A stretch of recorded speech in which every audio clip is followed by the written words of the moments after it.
she didn't slip quietly into the night. She crashed into it, in 6-inch heels, under strobe lights, surrounded by strangers, and with her ego hanging by a thread. Darcey hit the club like she always does, camera ready, chin up, curves on display, and pain perfectly hidden behind highlighter and hair extensions. But in less than 10 seconds, one misstep turned her into the punchline of an entire room. Right there on the dance floor, under a spotlight she never asked for, her heel snapped. Not cracked, snapped. Her body jolted, her drink spilled, one arm windmilling midair while the other instinctively tried to steady her. The music kept playing. People kept watching. And for Darcey, time stopped. You could feel her panic hover in the air. Her cheeks flushed before she even hit the ground. She didn't fall flat, but her pride took the seat first. Stacey rushed to her side, furiously whispering, "You good," with that nervous smile only a sister knows how to wear. A few clubbers giggled under their breath. A girl near the DJ pulled out her phone just long enough to capture the moment, but not long enough to help. Darcey was a meme in the making, and she knew it. It wasn't just the embarrassment. It was the symbolism. That heel wasn't some regular pump from last season's clearance rack. That heel was aspiration and armor, 6 inches of proving she was still that girl. Every inch screaming that she'd moved on, leveled up, glowed up, risen beyond the past and its messy men and messier headlines. Now, her leg wobbled, her hair stuck to her lip gloss, and her confidence was bleeding at the edges. But what really broke Darcey that night wasn't the heel. It was what the fall exposed. Because long before the stumble, that heel had a story. Flashback to earlier that day, a dressing room littered with outfit rejects, anxiety in every glance at the closet. Darcey was spiraling. The club wasn't just a night out, it was a statement. The twins hadn't been seen together in public for weeks. Rumors were swirling about friction, about cosmetic backlash, about loneliness. The pressure wasn't from followers, it came from the mirror. The belief that if she didn't walk into that club looking untouchable, people would see the parts of her she couldn't control. The aching loneliness, the constant comparison to Stacey, the quiet fear that maybe her moment had passed long ago, and she was the only one who didn't know it. Those shoes, they weren't picked because they were comfortable.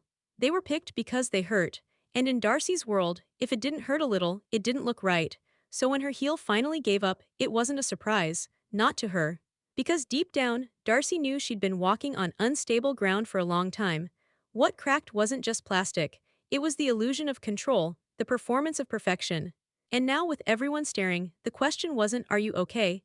Backstage, before the lights, before the stumble, before the silence, there was noise. Not club music, not traffic, inner noise. The kind Darcey had grown used to stuffing under bronzer and Botox. The twins had been fighting. Again, not shouting, not slamming doors the reality show way. It was quieter now, more dangerous. Stacey had asked the one question Darcey hated the most. "Do you really think this helps you?" That was code. Code for the extra surgeries, the filters, the nonstop glam, the men that never lasted, the posts where she swore she was thriving alone. Code for "I love you, but it's getting hard to watch." Darcey hadn't answered. Instead, she pivoted to her closet, heels already lined up like trophies. 5 choices, each one taller than the next. She reached for the highest, knowing they weren't broken in, knowing they hurt her feet. But pain, she had a high tolerance, especially for the kind that bought compliments. She said nothing while Stacey sighed. She didn't need her approval. At least that's what she told herself every time it wasn't there. In the bathroom mirror, before leaving, Darcey misted her face and said something out loud. Not to Stacey, not to anyone. "Tonight, I come back." Come back from what exactly? Even she couldn't answer. But something inside her needed the fantasy. That if she just looked better, stronger, snatched, successful, then maybe she'd feel it too. Maybe the comments would finally feel real. No one saw how hard she was pushing. Not the glam team. Not even Stacey. If anything, Stacey had been stepping back lately. Showing up less, texting but not calling, always busy with Florian. And Darcey felt it, the shift. The distance. Both of them had been pushing branded sisterhood for years, but behind doors, being sisters was starting to feel more like walking on eggshells than holding hands. Stacey still showed up that night. Of course she did. But she'd changed too. There was a quiet judgment in her eyes when Darcey tossed her a diamond-studded purse and said, "Vibes only tonight, okay?" Stacey smiled on command but sat further away in the Uber.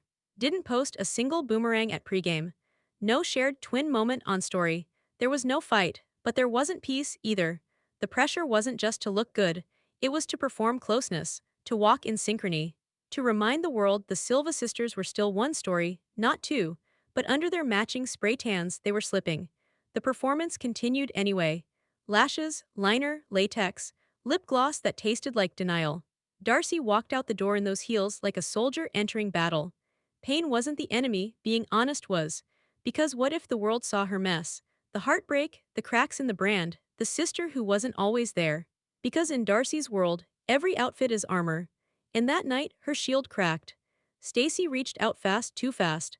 Like the kind of reflex you have when you see a car crash happening in real time but can't stop it. Her hand caught Darcey's wrist before she hit the floor completely, pulling her just enough to save the image, not enough to save the dignity. And the whole time, there was this quick flash on her face, concern, yes, but something else underneath. Was it annoyance? Stacey didn't say it. She didn't need to. The tension was already written in how she exhaled while brushing Darcey's skirt down, how she half smiled at onlookers while whispering through clenched teeth, "Get up, Darcey. People are staring," and they were, not watching, analyzing, all across the club, heads tilted, phones angled just enough to look casual but focused directly on the sisters. Flashlights sparked from across the room, illuminating both their faces with a cold white glow that felt more like exposure than light. Darcey's heartbeat thundered in her ears, not from the fall, but from what came after. The whispers. A man near the bar muttered, "Aren't they those surgery sisters?" A woman close to the booth laughed a little too loudly and said, "I knew it was all fake." And somewhere behind her, someone's phone clicked into video mode. The punishment didn't come from the stumble. It came from the people ready to post it. She forced a laugh, pretended it was no big deal, pulled off the broken heel, waved it around like a joke, cracked a line about designer betrayal. She tossed her head, gritting her teeth into a smile she knew wouldn't hold for long. Stacey laughed too loudly beside her, but the laugh had a metallic edge. It was the sound of two women trying to save face in a crowd that was already screenshotting. Inside, the spiral had already started. Darcey wasn't new to shame, but she hated when it crept in through the cracks of vanity. She'd spent years building a version of herself that looked flawless under poor lighting. Every inch of her face, every curve, curated down to a science. But perfection had a short shelf life, and that night it expired under 20 seconds. The thing about social media is, it doesn't care about your pain. It cares about your performance. And Darcey had been performing forever. She knew the rules. Smile wide, don't slouch. Look untouched, even if your face is 40% filler. Post the bounce back before the fall finishes. That's what being marketable meant now. But as she stood barefoot on a dirty club floor, her grip slipping from Stacey's arm, Darcey didn't feel marketable. She felt hollow. All the men who ghosted her, the friendships that faded when the clout did, the DMS from strangers telling her she was too much, they all echoed louder in that moment than the baseline. And standing still on that sticky club floor, Darcey realized. This was not the hardest fall she'd taken. Darcey sat perched on the edge of a velvet couch tucked away in the corner of the club, one heel off, the other barely hanging on. Stacey was beside her but leaning slightly away, scrolling her phone with her lips pressed tight. The kind of tight that means every word being held in is louder than the music. Neither spoke at first. Only the thump of the DJ and muffled laughter from across the room filled the silence. Finally, Darcey broke it, voice low, maybe to avoid eavesdroppers, maybe because volume took confidence, and she didn't have any left. "I didn't think it'd be this bad." Stacey didn't look up. It's always this bad when you ignore the signs. That one cut, not deep but deliberate. Darcey turned her head slightly, looking at her sister in profile, flawless makeup, unreadable face. There were nights they had been inseparable, finishing each other's sentences, building each other up. But lately, it had started to feel like walking next to a mirror that only reflected judgment. And tonight she was too worn out to fight it. "You think I wanted this to happen?" Darcey asked. A broken heel, in front of everyone. Stacey finally looked at her. "No, but you keep walking into places pretending you're invincible. That's the part that breaks." Darcey laughed, but only halfway. It didn't land. Her eyes were already glassy. She didn't cry often in public anymore. Not because she didn't feel, but because years of comments had taught her that vulnerability was easy to mock. Behind every curated selfie was a storm no one saw. She posted throwbacks with captions like, "Healed Girl Era," when she hadn't even slept without crying in weeks. Pinned affirmations to her feed like armor. "Unbothered Queen, never been better," but she'd been a lot better. And lately, pretending she wasn't falling apart took more energy than actually falling apart. Her last relationship had ended with the same usual playlist. Gaslighting, ghosting, a fake promise of therapy. Every new red flag looked familiar, but she painted it neon pink and wore it anyway because loneliness in stilettos felt easier than honesty in sweatpants. She'd rather post through pain than admit she needed help. Vulnerability didn't go viral. Resilience did. Stacey sighed and rested her elbows on her knees. Her voice softened, but honesty still carried the sting. You don't always have to be this perfect version of yourself. People love you more when you're real. Darcey stared at the crowd just beyond them. People dancing, drinking, posting. Everyone filtering their flaws. Real gets dragged, she said. Real doesn't trend. No, Stacey said, but real lasts. That one paused her, not because it was profound, because it was true, but pretending you're unbothered takes energy. And Darcey's battery was dead. The show kept going, but Darcey had already checked out. She sat there with a frozen smile as club lights kept moving like nothing had happened, like no one had watched her fall, like no one was still whispering. She nodded at strangers walking by, posed for a few photos to avoid more awkward stares, but inside, she was quiet. That kind of quiet where your brain rewinds at high speed and lands you in a place you thought you'd locked away. Last time she truly broke down, it wasn't even public. That meltdown happened in her bathroom, locked away, phone face down, eyelashes stuck to the sink, tears soaked into the extension glue. She'd just gotten off a FaceTime call, another breakup that started with "you're amazing" and ended with "I'm not ready for this." Left on read. Left to rot. She remembered looking at herself in the mirror, swollen face, swollen heart, and thinking, how did I get here again? And like every time before, Stacey showed up. She always did. Grocery bag in one hand, chilled rosé in the other, face neutral but voice firm. Darcey didn't have to call, Stacey had sensed it. Or maybe she was just used to cleaning up the mess quietly, off camera. But behind that reliability was weight. Tonight it showed. Stacey had done this routine too many times. Smile in public, comfort in private, pretend not to feel the resentment accumulating in the corners of every shared space. Because Darcey didn't just need a sister, she needed a buffer. And Stacey was tired. It started small, Stacey standing further away when the cameras came on. Changing the subject when Darcey launched into her latest, "He's different this time" speech. Saying no to offers that usually came in pairs, but the shift was clear. Stacey didn't want to keep walking into rooms that felt like rehab sessions with sequins. And here's where the audience often splits. Is Stacey enabling the chaos because she won't set a boundary? Or is she stuck in a never-ending loop of emotional cleanup because she still hopes Darcey will choose peace over performance? It's not black and white, because yes, Stacey shows up. But she also sighs through her lashes every time Darcey needs saving. She hugs, but tightens her jaw. She helps, but carries this invisible tally of how much energy it all costs. Tonight wasn't the first time. It was just the most visible one. Darcey, still replaying the stumble in her mind, could sense all of it. The silence beside her wasn't comforting anymore, it was judgment. And something else too, maybe a hint of withdrawal. The kind where someone's still physically present, but emotionally halfway out the door. Because even sisterhood has limits, and that night, the line was thinning fast. Darcey didn't cry in public, but she always broke down in bathrooms. That's where she went to vanish before the crowd noticed. The club restroom reeked of body spray and bleach, cheap paper towels crumpled in every corner. The lighting, once flattering on the floor, was now harsh and high above the mirror, exposing everything glam tried to hide. She stood alone, one heel in hand, the other foot aching, mascara streaked beneath both eyes. She didn't wipe it. What was the point? She gripped the sink like it could carry her weight. It couldn't. For a moment, the bass from outside faded into the background, and all she could hear was her breath. Short, unsteady, familiar. Because this wasn't the first time she'd lost it in front of strangers or herself. Her reflection stared back, swollen with truth. The kind she'd contorted for years into filters and angles. But even the best filter couldn't save her from this moment. Not tonight. The tears stung, but they were placeholders. For everything else she didn't want to label. Disappointment, shame, exhaustion, rage, at life, at men, at herself. She started thinking about all the messages she'd ignored, all the signs she'd dismissed. Every time Stacey warned her that she was spiraling. Every ex who breadcrumbed their way into her heart, then vanished. The decisions she made not out of hope but desperation. Her mind wandered further back, before Miami, before reality TV, to a version of herself that had curly hair, bright eyes, and not 1 ounce of Botox. Her dad used to tell her, "You're meant for greatness, Darce." He believed in her too much. And when she didn't become great in the way she thought he meant, she started chasing it in men, in surgeries, in followers, in applause. She needed someone to tell her she mattered. that she was enough, and when they didn't, she made herself louder, shinier, more impressive.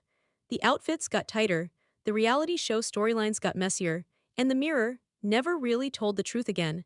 That night in the club bathroom, the truth came back. That fall, it wasn't about the heel.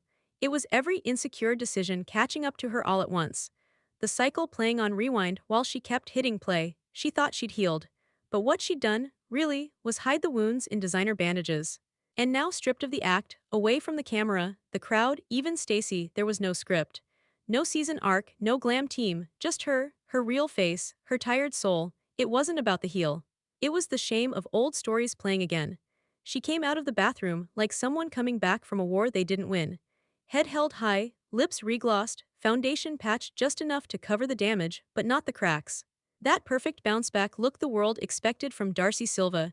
She'd done it 100 times before. Wipe away the pain, powder the trigger point, and walk back in like the main character. But this time, the crowd wasn't waiting for her. The music still pulsed, but the energy was different. Her table wasn't in the spotlight anymore. A new group had taken over the dance floor, louder, younger, and not wearing broken heels. Darcey tried to blend herself back into the moment like nothing had happened. Pulled her good foot forward, tossed her hair back, smirked at a guy who was already looking past her at someone else. She laughed too loudly at a joke no one told. Clapped along to a beat that didn't need her hand. Sipped a drink that tasted like regret. And all the while, her eyes scanned the room, hoping to catch just one glance of admiration. Of confirmation, of anything that said, "You're still her," but no one looked, not really. She found Stacey near the booth, chatting with someone, posture relaxed, face calm. She looked like herself. Darcey felt like a version of herself playing dress-up in a life that used to fit better. She tried to join them, slipping into the conversation like a punchline waiting to be noticed. A couple of fake laughs landed. A few polite head tilts. But the spotlight that always followed her was gone, and she felt it. For the first time in years, her confidence didn't feel like it was coming from her.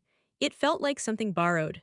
And now, with no one paying attention, she was defaulting to what she knew, the pose, the performance, the scripted laugh. But each move drained her a little more. She even considered going back out onto the dance floor. One last spin. One last slow-motion moment to prove, at least to herself, that she hadn't lost it. That she was still the image she'd worked so hard to build. But her body hesitated. Why force a moment when no one's waiting to notice? She turned back to her drink, stared into the melting ice. And for once, the silence inside her head didn't sound like defeat. It sounded like realization. For the first time, Darcey started wondering, who am I without attention? The ride home was silent, not awkward, loaded. Windows cracked, makeup smeared, shoes off, and the city lights sliding past like they didn't care. Darcey sat in the back, eyes glued to her phone screen even though she wasn't really scrolling. Stacey was in the front, fingers tapping against her thigh.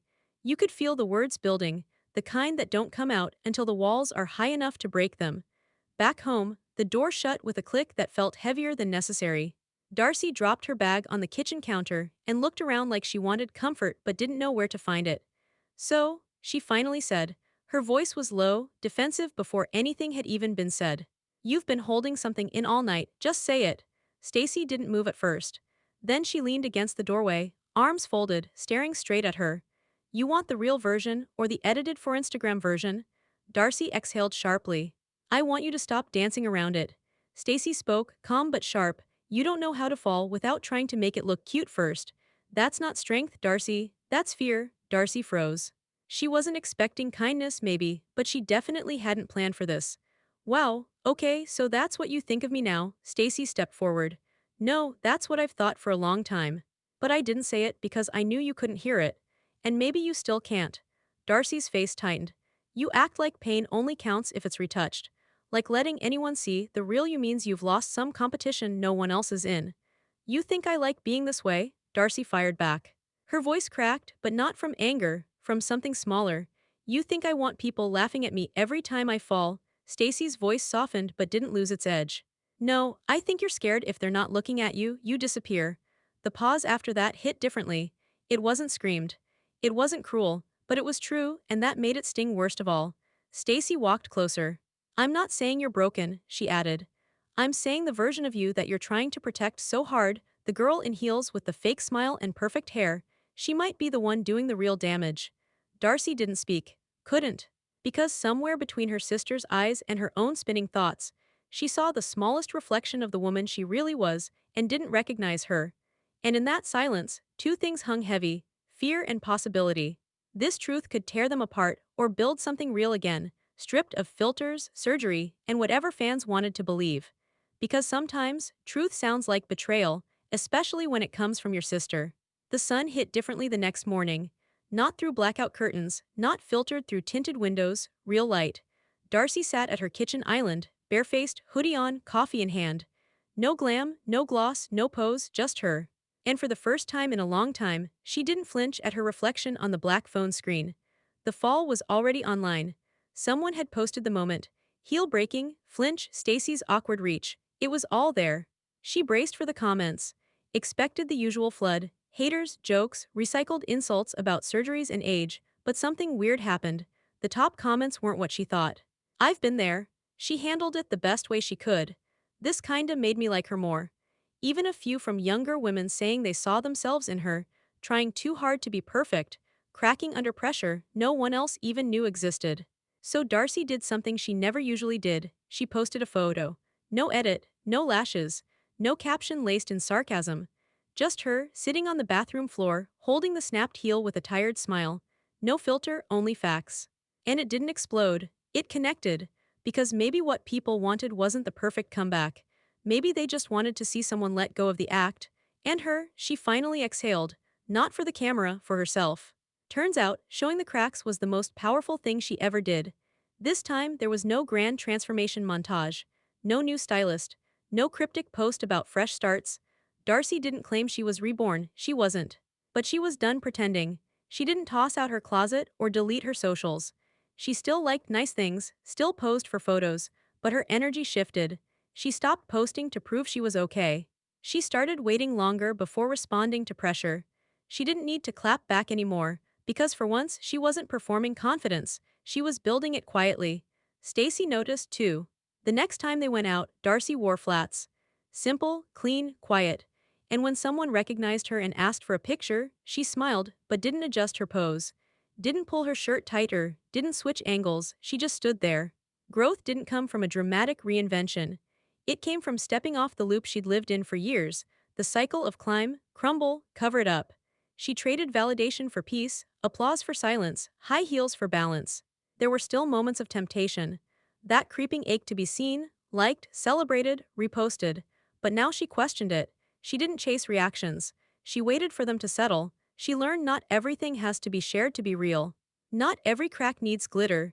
And being enough doesn't always come with eyes watching. It comes when they're not. Her journey didn't end with a fall. It started with one. But the real test. What happens the next time she stumbles and no one's watching?